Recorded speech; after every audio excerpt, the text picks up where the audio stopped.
Hello বন্ধুরা, আশা করি আপনারা সবাই ভালো আছেন। নতুন একটি ব্লগ নিয়ে আপনাদের সামনে আমি স্মৃতি হাজির হয়ে গেলাম। চট্টল বেকারি।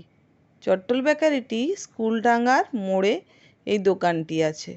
এই দোকানটা কিন্তু অনেক দিনের পুরনো একটি বিশ্বস্ত দোকান। চলুন ভিতরে কি কি আছে আপনাদেরকে একটু ঘুরিয়ে দিই।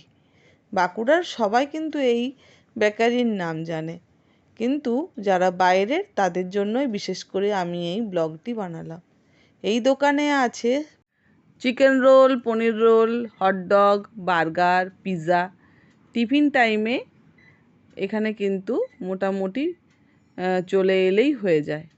তো একটু এগিয়ে আবার এখানে পেস্ট্রি কেক আছে। পেস্ট্রি কেকগুলো কিন্তু খুব সুন্দর।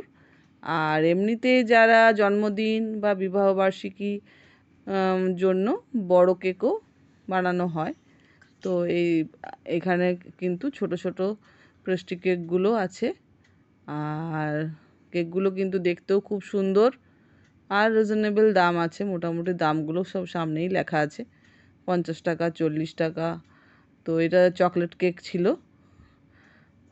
পাইনাপেল কেক আছে, স্ট্রবেরি কেক আছে, অরেঞ্জ কেক আছে, অনেক রকম ধরনের কেক আছে। তো যারা বাঁকুড়ার তারা মোটামুটি এই দোকানে প্রায়ই আসা যাওয়া হয়, কারণ এখানে পাউরুটি, স্লাইস পাউরুটি যেমন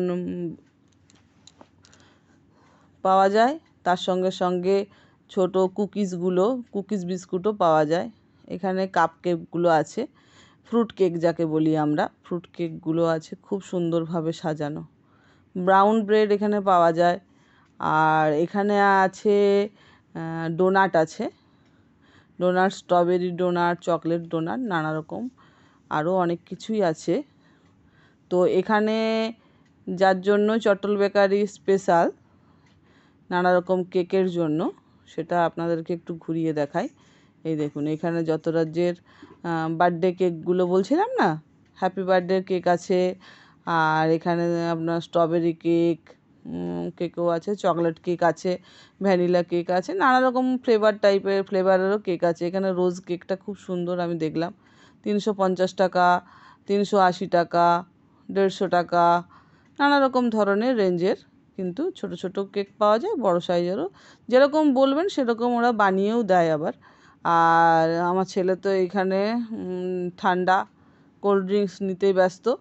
এখানে কোল্ড ড্রিঙ্কসটাও আছে, তার সঙ্গে সঙ্গে নানা রকম ধরনের আইসক্রিমও আছে। চকলেট থেকে আরম্ভ করে বেলুন, মোমবাতি, এখন সব কিছুই চট্টল বেকারি। এখানে কিন্তু ভিতরে গেলেই বার্থডের যা কিছু সে দরকার হয় মোটামুটি এক জায়গাতেই গেলেই পাওয়া যাবে। তো আশা করি আমার এই ভিডিওটা ভালো লাগলো। যদি ভালো লেগে থাকে তাহলে অবশ্যই একটু কমেন্ট করবেন। আর যারা যারা এই দোকানে প্রত্যেক দিনের যাওয়া আসা, তারা অবশ্যই কিন্তু বাঁকুড়াবাসীদের জন্য বলছি, অবশ্যই কিন্তু একটু কমেন্ট করবেন। আর নিত্য নতুন ব্লগ নিয়ে আপনাদের সামনে আমি হাজির হয়ে যাব। আজকের মতন এখানেই ব্লগটা শেষ করলাম। আশা করি আপনাদের প্রত্যেকটা দিন ভালো কাটুক। আর এখানেই শেষ করলাম। টাটা।